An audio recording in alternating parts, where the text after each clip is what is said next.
In today's lesson, we're going to talk about Node.js architecture. Specifically, we're going to discuss how Node.js is dealing with parallel tasks.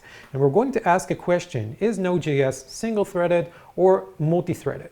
I like to ask this question when I interview Node.js developers, and I'm always surprised by the amount of wrong answers that I'm getting. And I'm not talking about those thread APIs like worker threads or the thread API or the process APIs like cluster.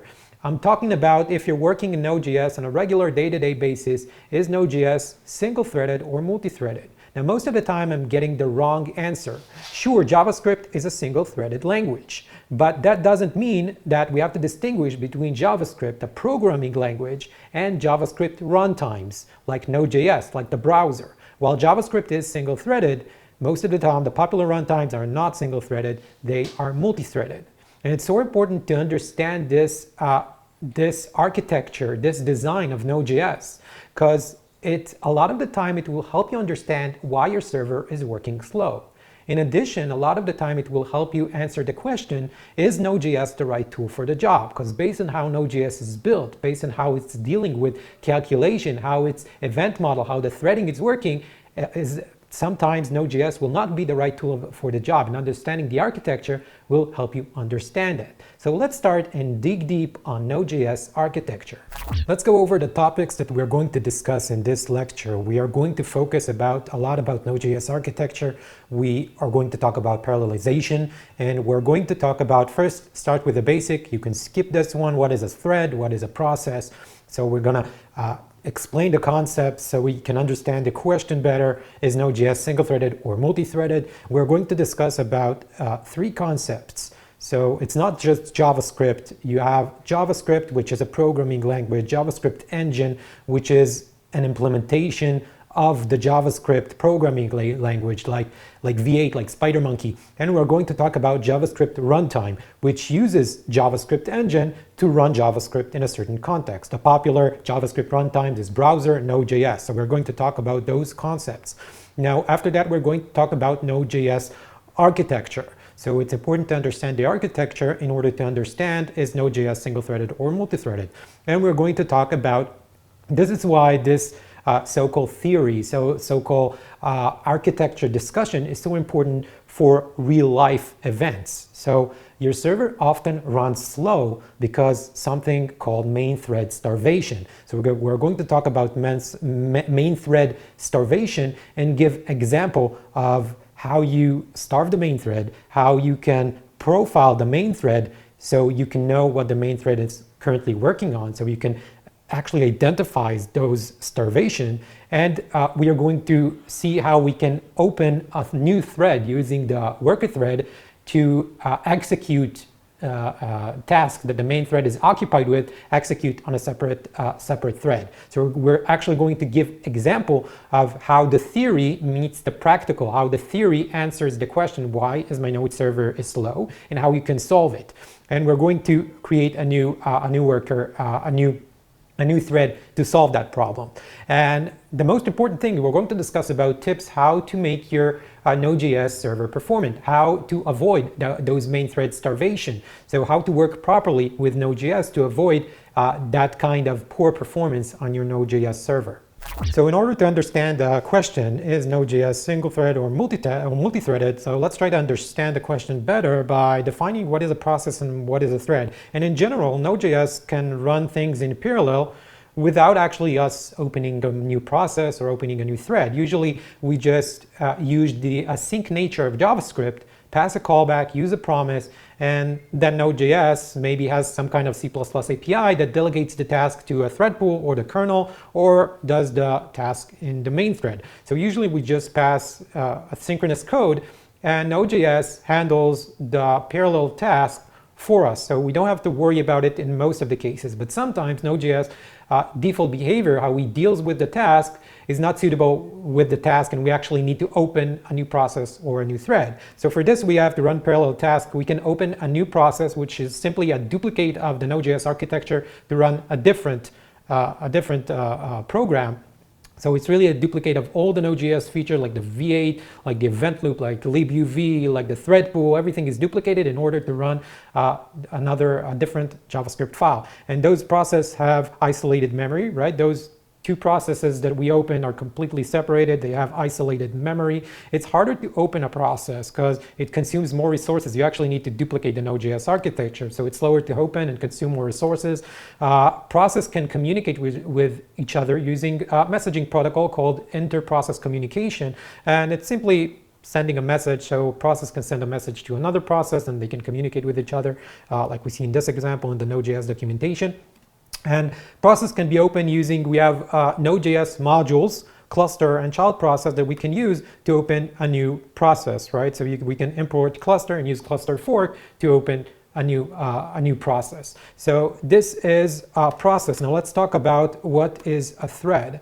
So thread allows you also to run something in parallel, very kind of similar to node process, but it is more lightweight and it runs on the same Node.js architecture. So you're not opening a new architecture, you're not duplicating Node.js, it runs on the same architecture, so it consumes less resources, it's more fast to open. You can create multiple threads. All the threads are located in the same Node.js process. They can share memory. They can communicate with post methods. They can also, a thread can send a message to another thread, and they can be open using Node.js module called worker threads. So you get a worker, you create a new instance of the worker class and point it to the JavaScript file that you want that worker to run. So this is processes and thread, and now we understand what the question is: Node.js single-threaded or multi-threaded? Now the question that brought us here to this lecture is Node.js single-threaded or multi-threaded? Is a question that I like to ask when I interview Node.js backend developer. What I found is that the group of developers that actually know the theory and architecture of the technology they're using are usually also good in the practical day-to-day job. So this is why I'm focusing on that question in interviews, and I want to try to assess then how much a developer knows the actual architecture of Node.js. So for me, it's a good sign that it's going to be a good developer. But most of the cases when I ask this question, I get a wrong answer because people read that JavaScript is single-threaded and JavaScript as a programming language is single-threaded. Let's take this, let's make it clear. If I go to MDN, I'll see that JavaScript is defined as single-threaded. If I go to Wikipedia, I see that JavaScript is defined as single-threaded. I'm not saying that JavaScript is not single-threaded, but Node.js is not JavaScript, and Node.js is not single-threaded. Now, some developers, when I ask them, they know about the worker threads API, and they say, no, it's not single-threaded because you can open a thread with the worker API, but that's not the question. The question is, if I'm not using those APIs to open a new process or a new thread, is Node.js going regular programming, day-to-day programming, is Node.js going to be single-thread or multi-thread? And then a lot of them say, yes, it's going to be single-thread. It's definitely, the answer is no. Node.js is not single-threaded. Node.js is multi-threaded. So although it's written that JavaScript is single-threaded, Node.js is not. And it's important to distinguish between three different concepts that I want us to understand what they mean. So first concept is JavaScript. JavaScript is a programming language as defined by ECMAScript. So I can go to ECMAScript standard and I can see the definition of JavaScript, the programming language. Now this is not an implementation, this is strictly how the JavaScript language needs to look like. And actually if you search here for things like worker, you won't find the worker API. If you search things like, even things that you think are in the JavaScript language, when I started browsing this, the ECMAScript standard, I was really surprised by the things that I thought were in the JavaScript language, but were actually not. So if I go to, for example, set timeout, I won't find a definition of set timeout, or I won't find a definition for console log, for example. Those are things that do not exist in the ECMAScript standard. You won't find here any API that is worker or cluster or child process. You won't find any API for multi-threading or multi-process in the ECMAScript standard. So this is why the JavaScript as a programming language is actually single-threaded. So JavaScript is something you can say something virtual. It's not an implementation, it's a standard that's defined by ECMAScript. Now, JavaScript Engine is an implementation of that standard. So JavaScript Engine is actually taking what ECMAScript defined as the JavaScript language and giving it implementation, meaning the JavaScript engine will know how to transfer JavaScript code that's defined in ECMAScript to machine code that our machine can understand. And the popular JavaScript engine, for example, V8 in Chrome and Node.js, and SpiderMonkey, for example, in Firefox, are popular JavaScript engines. And again, the JavaScript engine is an implementation of JavaScript. So if JavaScript doesn't have anything for multi-threading, multi-process, then the JavaScript engine follows the JavaScript standard. So the JavaScript engine is implementing the language as a single thread. And the last concept that I want to define is the JavaScript runtime. A JavaScript runtime is using JavaScript engine to run JavaScript in a certain context, in a certain operating system, in a browser. React Native is running JavaScript in a context of a smartphone.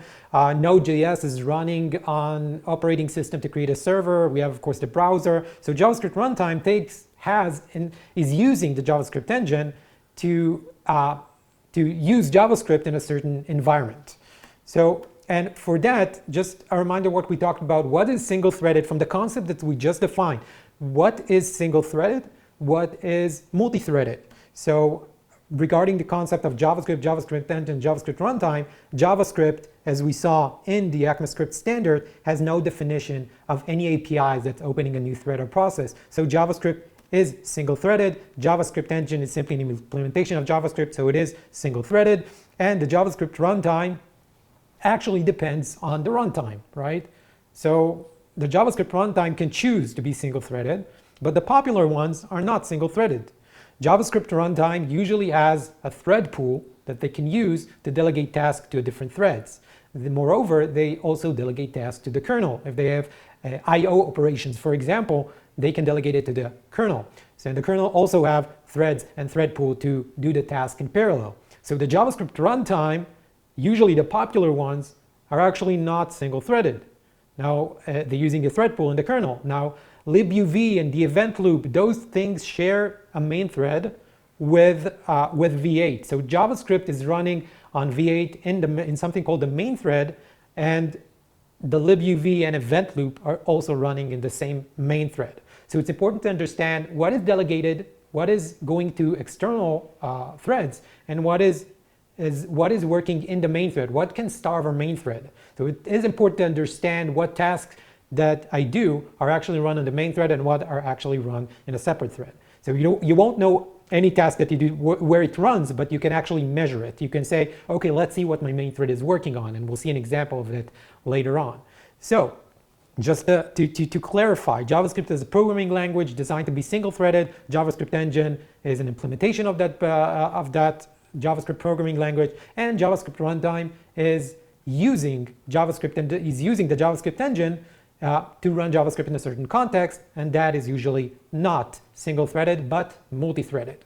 As we said, Node.js is multi-threaded, and let's focus on this sentence for a second. Node.js is multi-threaded and not single-threaded, and every code that you write in Node.js, some code that you write are going to a C++ section in your Node.js. So let's view a diagram of the architecture. So you have your JavaScript that's V8 is executing, and some of your code will run in this section, in the libuv section, in a C++ section. So those are codes that you activate asynchronously. For example, when you use the read file, there are part that is JavaScript, and there is part that is C++ that is running in the libuv. Now the rule is that everything that runs on the JavaScript is running on the main thread. Everything that is running in the C++ in the libuv section might be running either on the main thread or in a different thread. That depends on what C++ API is used. Is a kernel task is used, so maybe it delegates to the kernel, or is the API is requesting a thread from a thread pool that exists here.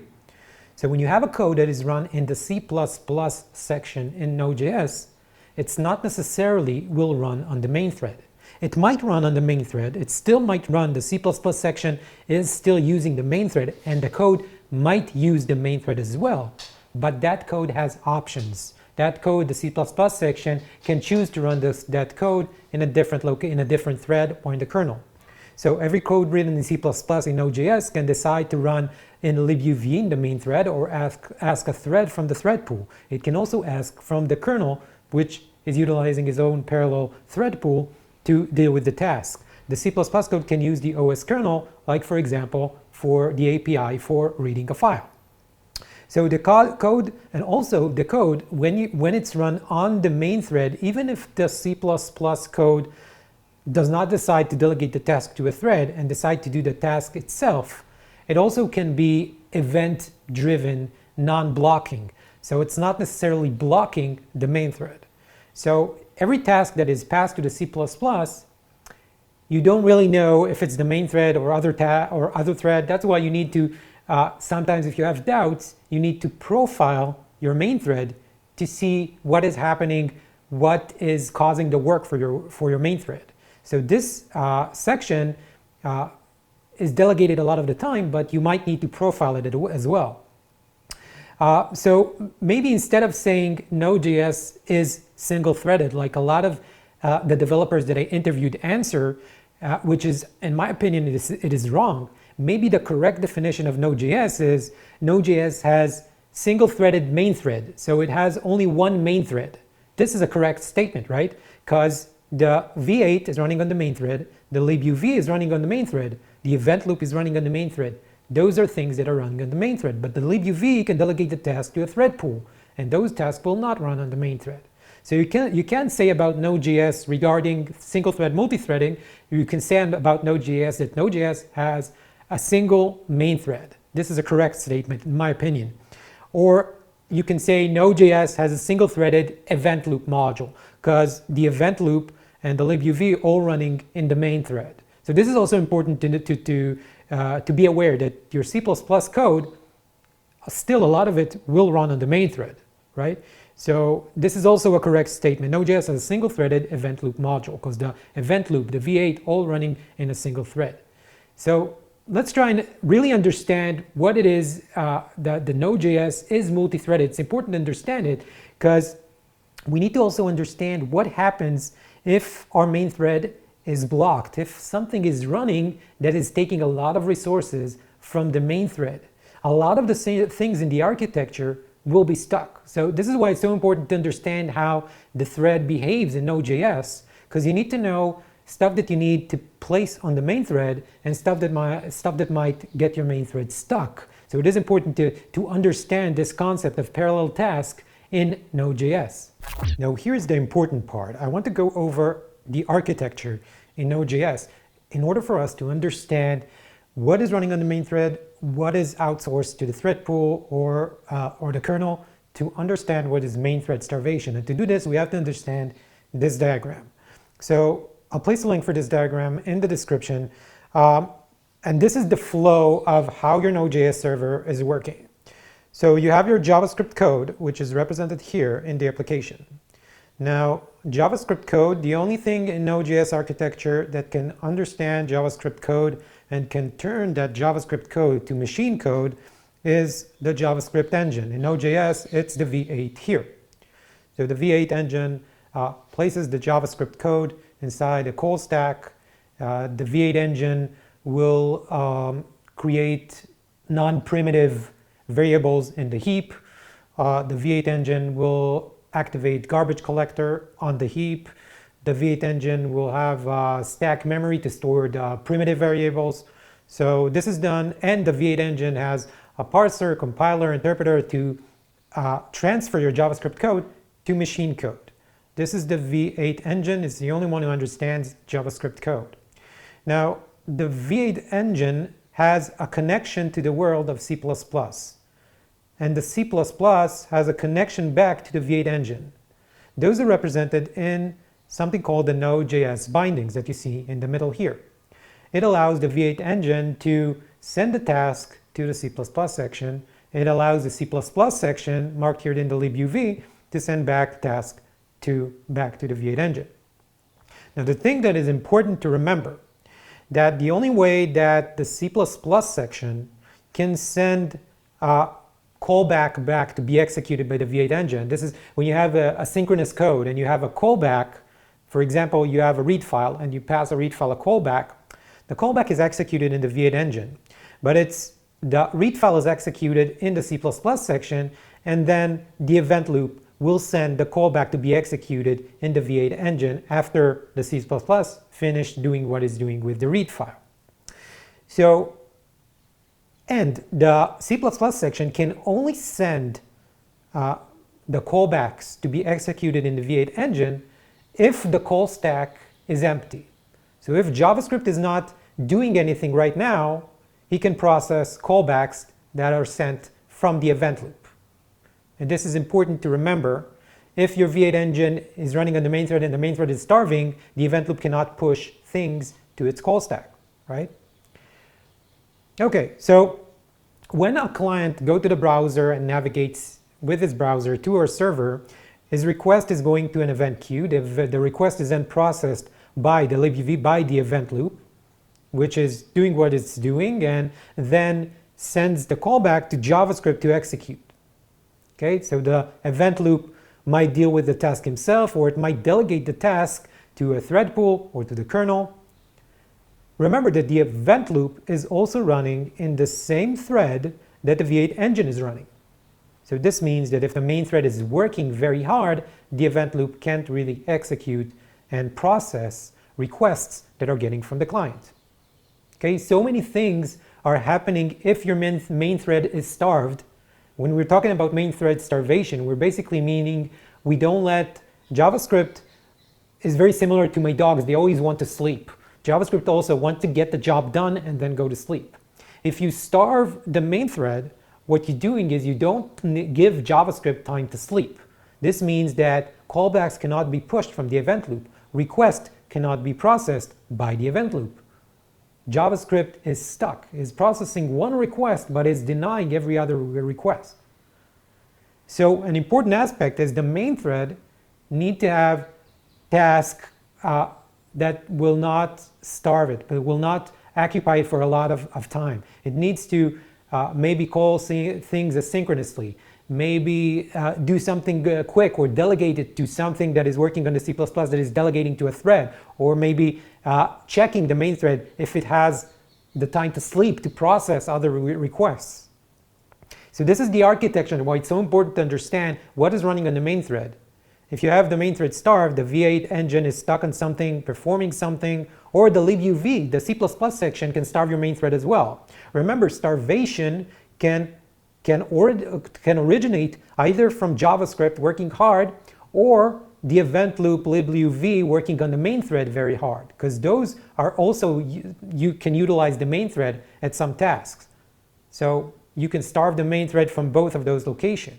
I think the important thing is to remember that this is why it's so important to use asynchronous code in JavaScript, use those callback and promises.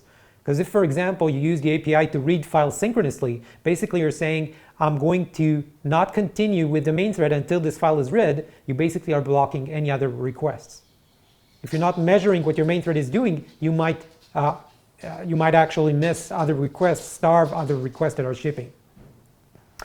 So requests are going to the event queue. The event loop is then taking those requests. Maybe they have some kind of operations like read file networking.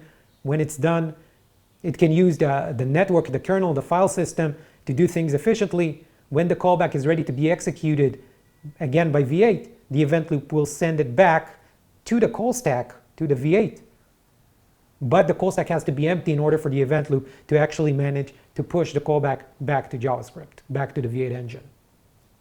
So this is the Node.js architecture and why it's so important to remember that the V8 engine JavaScript here is running on the main thread. C++ section is also taking the main thread, but it can also delegate to other threads.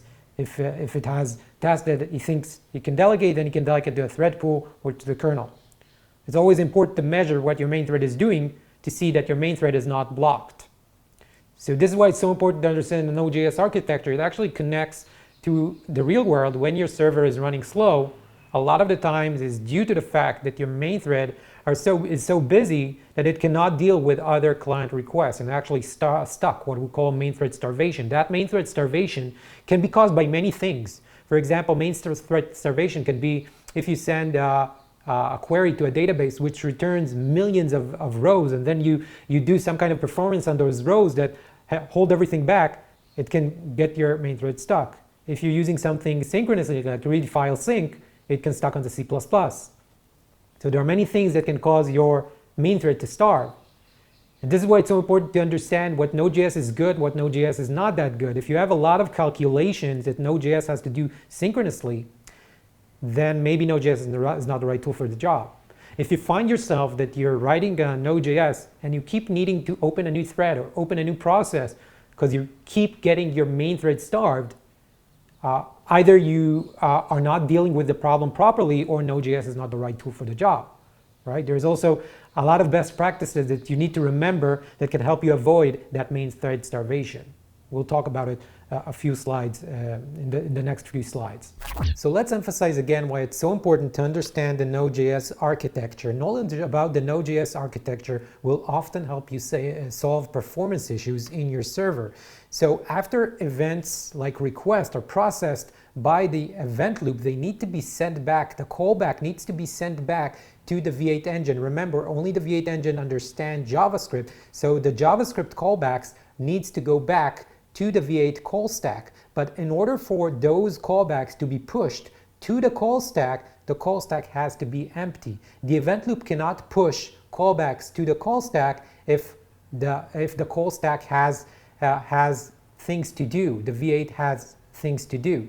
So if the V8 is starving the call stack, keep doing stuff in the call stack, nothing can be pushed back from the event loop. So this is one kind of starvation that can happen. JavaScript is working too hard on the JavaScript level.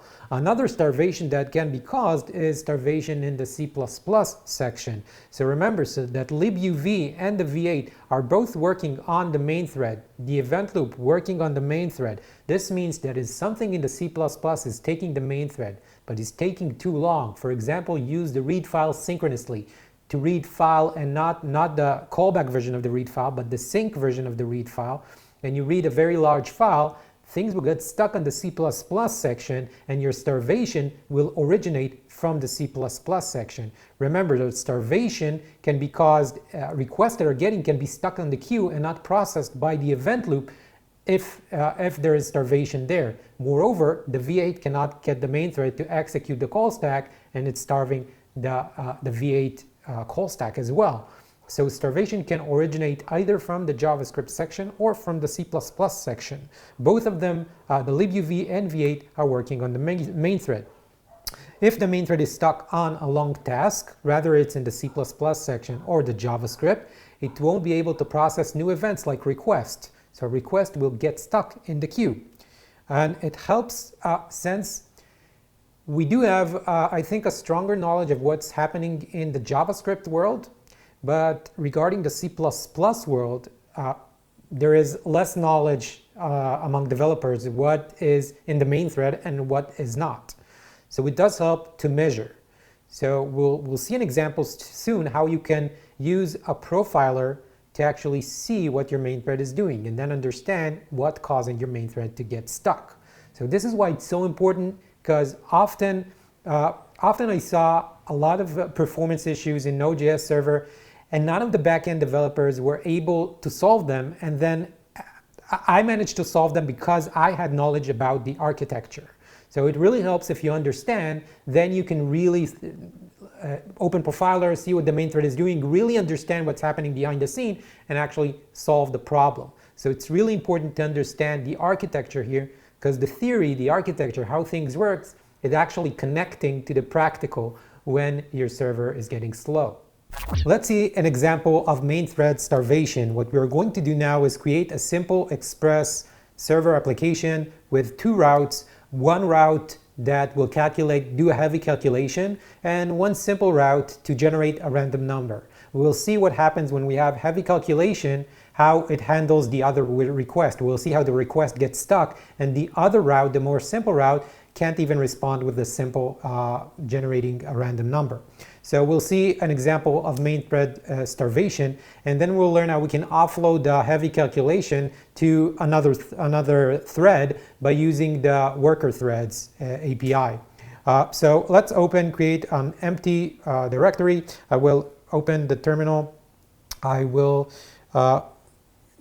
do an npm init. We want to install Express, so I'll do an npm init, and I'm going to npm install Express. And I'm going to create a simple, we'll call it server.mjs.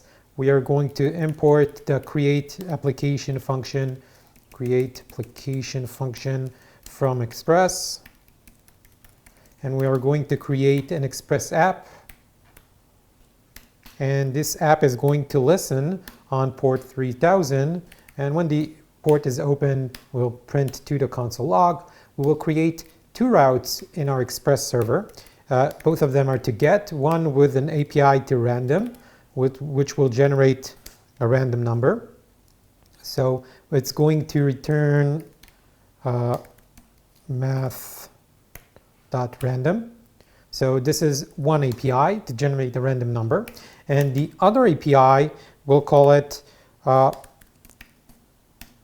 Fibonacci with a number which is going to be a digit. The number is going to be a digit. I think I have too many brackets. I think it's like this. I want to say that the route is Fibonacci, which is getting a number, and the number is digit. So if we're passing something that is not a digit, it will be passed to the 404 page, not found. Just to make sure that I didn't make a mistake in this expression here. I can never remember the syntax of path to regex. So let's say response.send calculate Fibonacci for request.params.m. So let's activate our server. We'll do node server.mjs. And let's go to our browser and check out localhost 3000 in random. This should generate a random number. And for Fibonacci number 5. Calculate Fibonacci number 5. Great. So we created 2 routes. Now, this route will going to do a heavy calculation of a Fibonacci number. So let's add it in a new file. So I'll do a Fibonacci.mjs file. And in here, I'm going to export a function Fibonacci, which I think that's fine, which calculates a Fibonacci number.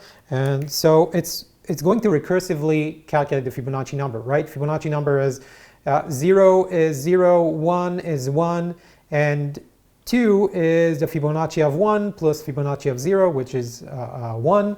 And so it goes on like this. Always calculate Fibonacci number is the aggregation of the Fibonacci number before and 2 before, the Fibonacci 2 steps before. So this is the calculation. Let's go back to server.mjs and do an import to the function we just created.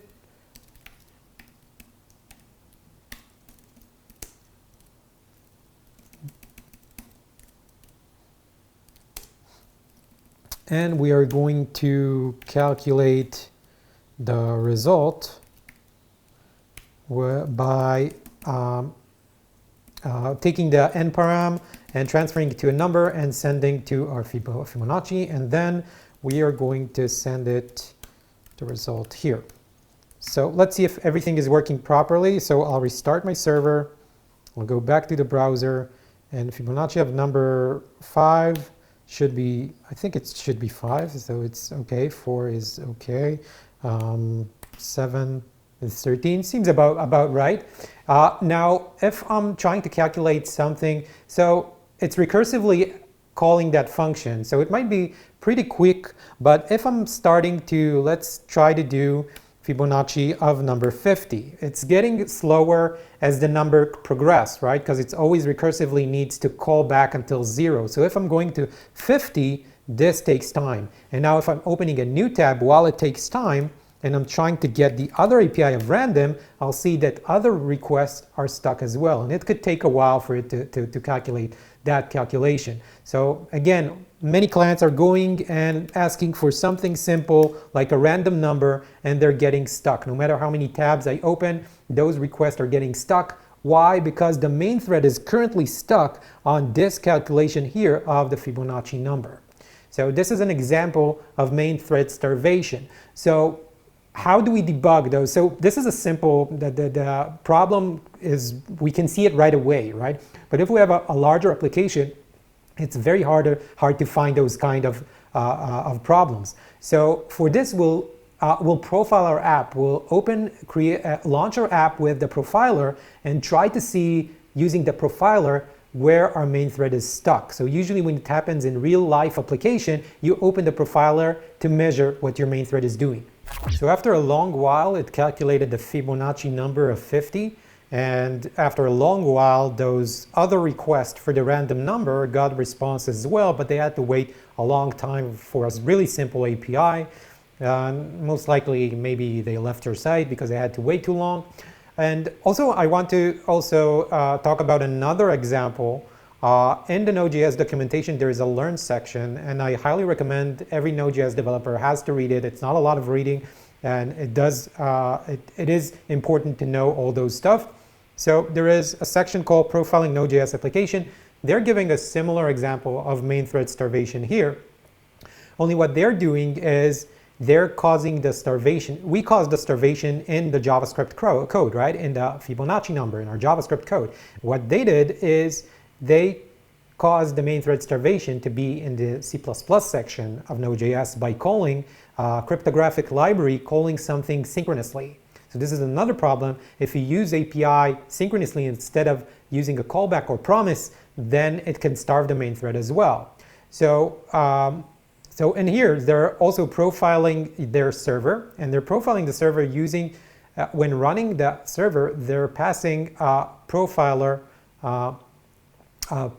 flag. So let's do that as well. Let's activate our server again and run our server with the prof flag to activate the profiler. Then we go back to the browser and we activate the bottleneck, and we play with the server a bit to access that problematic API. And we'll let it a few seconds to run. We'll notice also that while we're running with the prof flag, the profiler flag, we got a new file created us from the V8, an isolate file which specifies where JavaScript got stuck in the way. So let's process this file. Let's close the profiler. And in here, the command is we're using node profile process and passing the created file, the isolate file, and then we're outputting it to process.txt. So let's do a node --prof process, output it to process.txt, and process the isolate file. It might take a few seconds for the process text to be created, and that process text will specify where the main thread got stuck in the way, what caused our server to be slow. Let's give it a few seconds.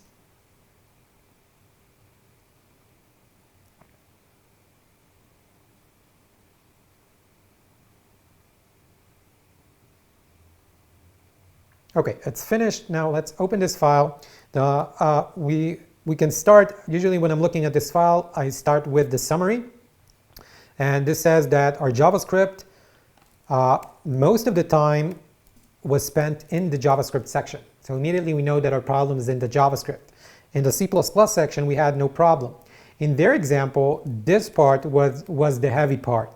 So this part was taking the most of the time. And this is also an important part. This is the garbage collector. GC is the garbage collector. Remember that the garbage collector, the one that cleans the heap contains all the non-primitive variables, and the garbage collector needs to clean them. If you have a memory leak, this means that the garbage collector will need to be initiated often, which means that the garbage collector is also running on the main thread. So memory leaks, and although JavaScript has garbage collector, V8 has a garbage collector, it doesn't mean that you don't have memory leaks in JavaScript.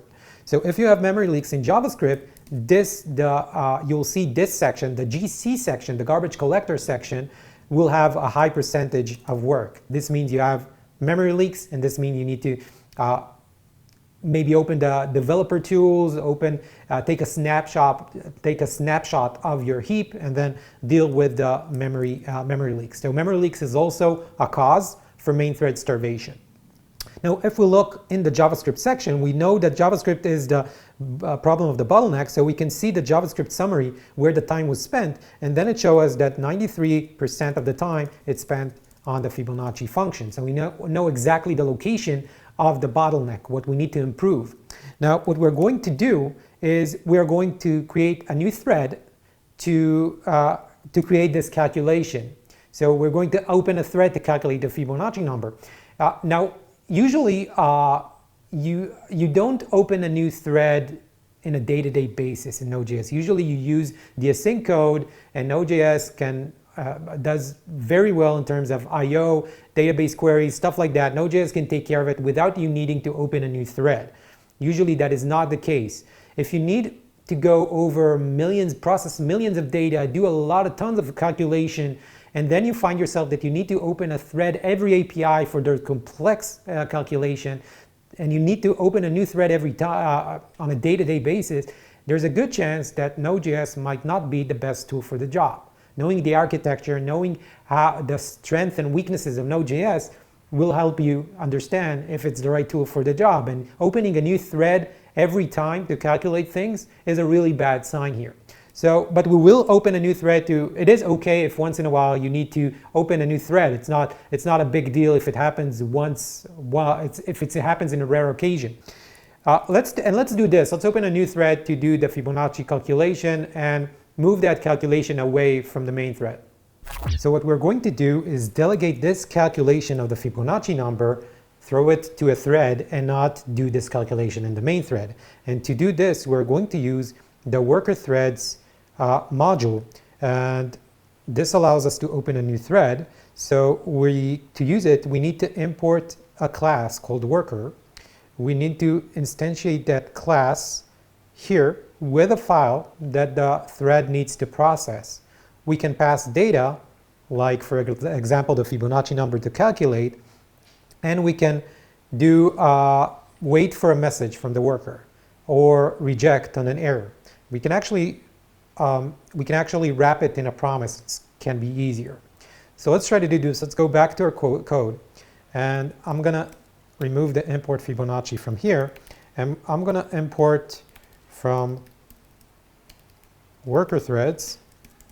I am going to import the worker class, and I'm going to create a function called calculate Fibonacci, which what this function is going to do, it's going to get the Fibonacci number to calculate. It will open a thread to calculate Fibonacci, and it's going to return a promise with that with the Fibonacci number result. Okay, so what we're going to do is return a promise, and that looks good. So we are going to activate a new worker on this file, pass the data of the Fibonacci number to calculate, wait from the message, and then resolve the promise when that message, when that calculation finished, reject if there is an error, or reject if exit with a different exit code than 0. So this looks good. Why isn't this? I think we're missing here. Bracket. Okay. So this returns a promise, right? So we can use this function instead of the Fibonacci here, only we need to async await here. So we'll do await for the calculate Fibonacci, get the result, and send it. Now we need a few modification in the Fibonacci file, because this is going to be run by our thread. So we'll go back to this file, and in here, remember, we need to calculate the Fibonacci number, then post the message back to the main thread. So what we can do is we can import from the worker threads, import parent port, so we can post a message, and we can also import the worker data. because we're getting from the worker data, we're getting which Fibonacci number to calculate. And then we can use the worker data to calculate the Fibonacci, and then we can do a parent port, post a message of the result. So let's try to activate our server now.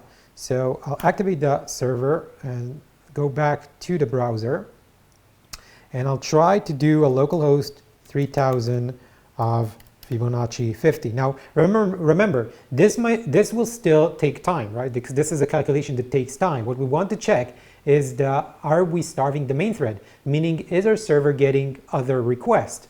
For example, if I open a new tab while this calculation is happening, can I get a random number? So let's go and start this calculation here, and then open a new tab with a random number. We see a random number, and our server is still reacting to request and returning response without blocking. So before, this calculation blocked. Now when we throw it to a new thread, we can actually not block the main thread and receive new requests. So here's a few tips how to avoid getting into main thread starvation. So a few rules to keep in mind. So always prefer the async functions, right? When you're creating a server, I'm not talking about JavaScript, like scripts that you're writing. We're talking about server that need to deal with a lot of clients coming in, dealing with a lot of routes, a lot of clients. In that case, if that is the use case of your Node application, creating a server, you have to prefer async functions. Now, if you're writing like a JavaScript scripts to help you with automation and stuff like that, that's okay to use sync stuff. But if you're creating a server, prefer the async function. So don't use read file sync, use the read file with a callback or a promise, for example. We saw in their example, they caused starvation. In the Node.js documentation, there is another article about measuring performance, and they did a starvation by calling a cryptographic function, using a cryptographic module and using the sync function, which caused starvation in the main thread. So always prefer the async function. This is something that's, it's kind of, I think the best backend developers that I worked with knew when to say no.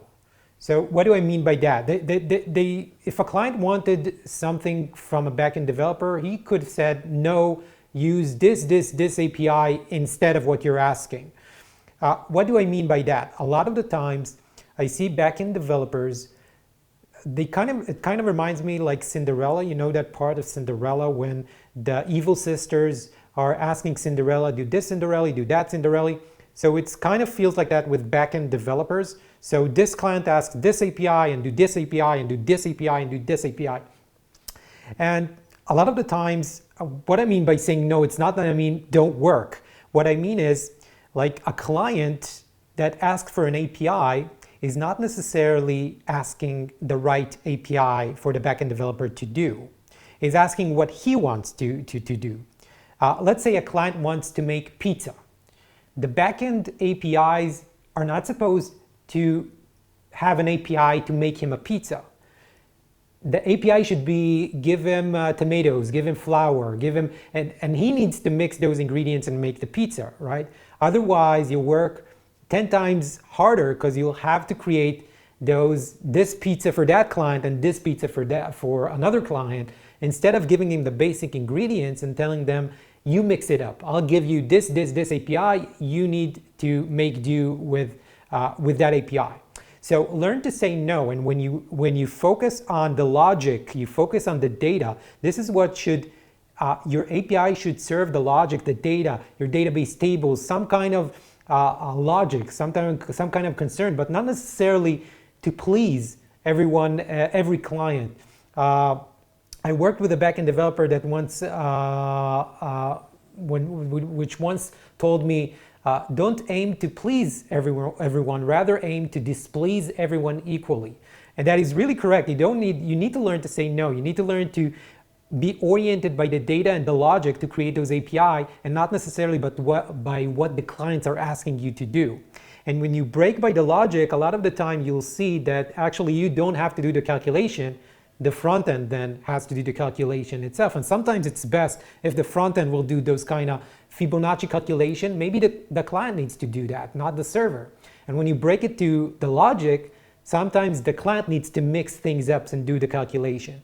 So learn to say no, and it actually helps performance and helps organize your API with a much logical sense. And that brings you to if the client or server needs to do the calculation, if you break your API routes according to logic, you'll find that the clients will not, a lot of the calculation will be thrown to the client. Paginate, this is exactly another example of saying no to a client. Let's say a client wants in his web to do a select with 1 million options. Obviously, we'll ask you, can I get a list of 1 million options to display in my select? It will be easier for him, right? If you're not giving him a million list of 1 million rows to place in the select, he will have to do pagination, virtualization. He will have to think about performance. So this is why pagination should also come from the backend developer. If he asks for 1 million rows, automatically the backend developer knows that no user can actually read and process a web page with 1 million results. So he needs to ask, why do you need 1 million results? No, I will give you 10 results and you can paginate, take the next 10 and the next 10. So pagination should come from the backend developer as well. This is part of saying no to the client. Client will ask you things, and sometimes those things that they're asking does not really make any sense. And we learned here how to profile our server. So once in a while, profile your server to discover those bottlenecks. So let's summarize what we talked about in this lesson. First of all, if we ever stumble and I ever ask you, is Node.js single-threaded or multi-threaded? So Node.js is not single-threaded, Node.js is multi-threaded. Node.js has a thread pool, it has the kernel, so we can delegate tasks to different threads. Node.js is not single-threaded, JavaScript is single-threaded. So the main thread is a special thread where the V8, libuv, event loop are all running in this special single thread, which is called the main thread, and it can be starved if you're not organizing your job, if you're not doing a sync function, if you're not delegating the task to the threads. So it can be blocked. So it's important to also measure the performance of your main thread. libuv can outsource when your code is going out of the JavaScript into the C++ world. Then it can go to Node.js can decide to delegate this task to a thread pool or to the kernel. The main thread can starve and make your entire server slow. Remember, if your main thread is starving, you're not getting new requests, stuff from the event loop cannot be pushed to the call stack if the call stack is starving. Memory leaks can cause starvation. You can always profile your main thread to see your bottlenecks and how is the performance of your main threads. That's it. Thank you for listening. As a reminder, this entire lecture is available on the Academy site, so you can check out step by step. You can check out the source code here. And of course, Academy is completely open source. No need to register. We don't want your email. If you like the content though, you can like this video, or you can star us on GitHub. Start this project and make this initiative of open source learning platform for programmers, make it more popular. That's it. Thank you for listening, and see you in the next lecture.